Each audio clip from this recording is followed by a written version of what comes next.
Welcome back, guys, to another good video. So today we got this, check it out, beautiful Ram 2500. We already previously detailed it, but today we're gonna go ahead and show you the process of what we're gonna be doing today and the rest of the day. So let's go. So unfortunately, we had a little tragic event. If you come over here real quick. We're taped up over here. And the worst part here is, check this out. That was caused by this right here.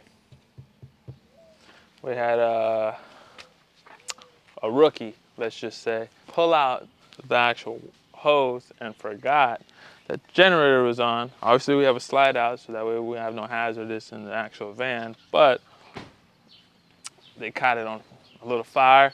I mean, they didn't catch it on fire, but let's just say the exhaust and the plastic, they kind of melted together and messed it up. So that's why we got today a little rigid backup. It's the only thing we had laying around. So we're gonna do that today.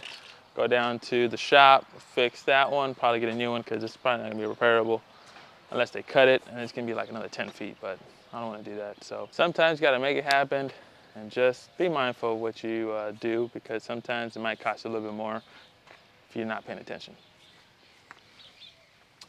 So first we went ahead and started with wiping down the actual inside. As you can see, Joseph's tackling that right now. We took out the floor mats, and then we're gonna go ahead and start doing the actual wheels, then the paint, then start doing the drying and glossing. So after the interior's done, we're gonna go ahead and start hitting the wheels, then the paint, and then we're gonna go ahead and finish by glossing up the truck, and then show you guys how it looks afterwards. So we can go ahead and just show you, we threw some APC on the actual floor mats. Joseph's scrubbing it right now. I'm letting this one soak so that way we can go ahead and agitate it again like what we're doing right now.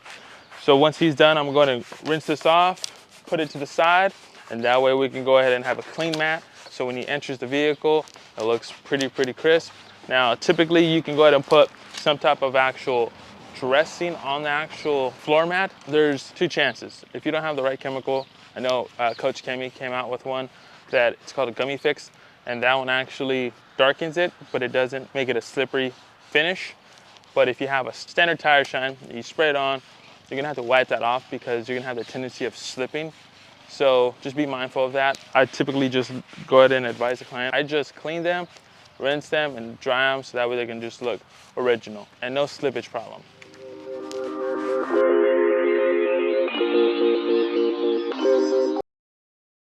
Since we've been in the field for so long, RIP to our Easy Detail brush, the handle broke off.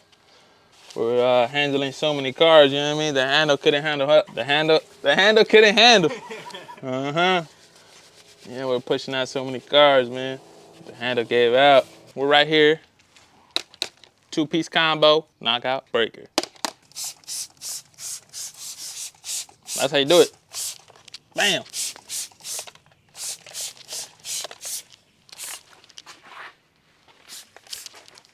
So now we're gonna go ahead and do the undercarriage. Quick little agitation.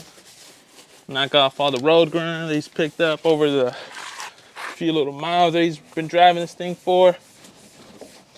Once that's done, go ahead and start doing the actual tire.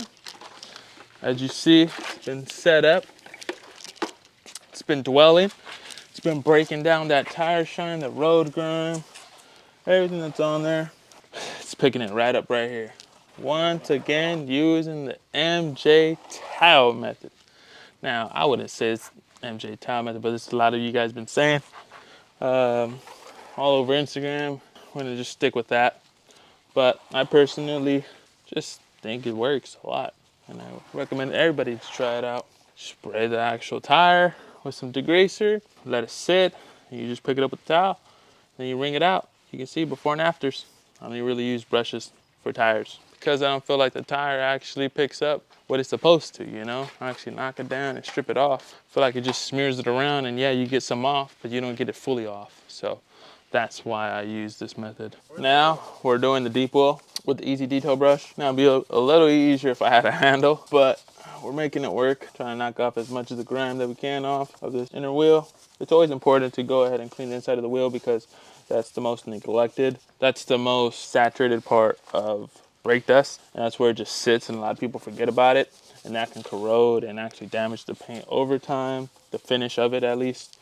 And then now you don't have a beautiful wheel inside and out. So make sure you always clean it so that we have a beautiful wheel in and out, and you don't have to worry about it actually messing up the finish of the actual rim down the road.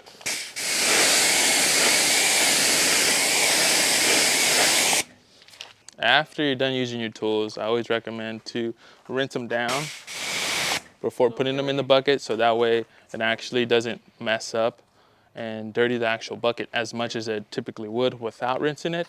And then it helps keep these tools in a really, really good state, because if you keep letting the grime build up, it's gonna just deteriorate faster, it's gonna look bad. This brush can last me, let's say, a year, versus if I didn't do all that, it'd last me 6 months. So take that in consideration when you're going and putting all your brushes back inside.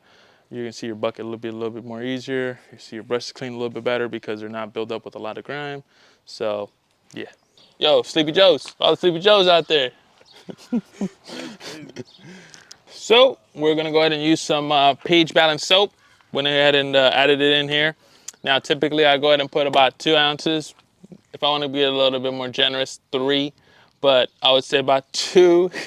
I'd say about 2, man, just 2.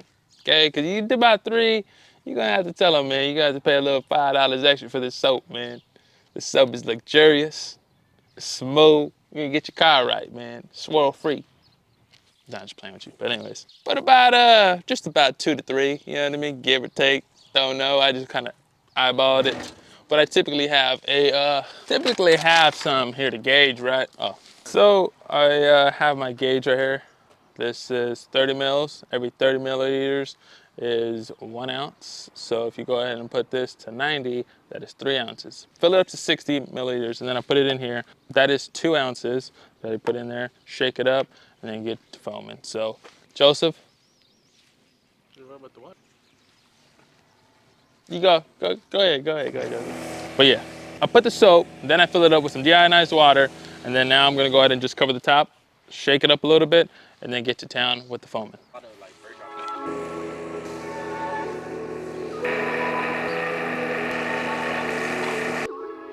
So right here, we're just kind of scrubbing her down, getting all the loose dirt off, using the pH balanced soap, little scrub pads, grid guard walls. Why am I using the grid guard?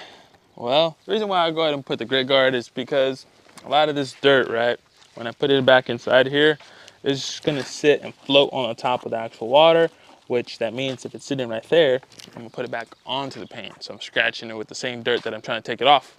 So I grab it, I scrub it on the sides, and that actually pushes the dirt inside and it falls to the bottom and doesn't come back up. So essentially, we have a lot of cleaner water up here with none of that loose grime that's coming off the truck. Bust one of these. Gotta go, gotta push, gotta go. So got the whole front end done. Just move out to the other ones. So now that we went ahead and scrubbed it all down, we're just rinsing it.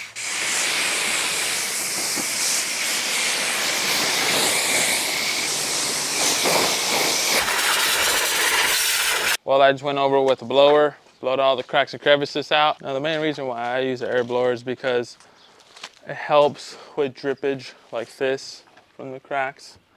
And if you don't use a blower, you're always gonna have water seeping out. So you can go ahead and spray it down with spray wax and like that, and you simply drive it off. You're gonna have all the water from the mirrors, all the little edges right here, come right off, and then it's gonna go ahead and mess up your finish. So you wanna go ahead and make sure you use always a blower after you wash your vehicle to get every little bit of water that you can before you go ahead and put that actual spray wax. Joseph's finishing it up by mopping it up with a towel. Any little excess strips like these, just finishing up the roof right now. Now I'm gonna go ahead and start addressing the actual paint, putting some spray wax on there. Joseph's gonna follow up after drying, do the rims, door jambs, and then we're gonna do the last touches of tire shine, and double check.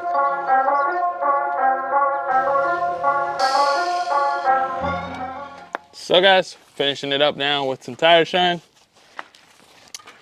With these 37-inch tires, a good brush works better than actually applying it with a towel method or some other method that I know a lot of people go with a sponge or something like that. Brush always works well for tire shine, not tire cleaning.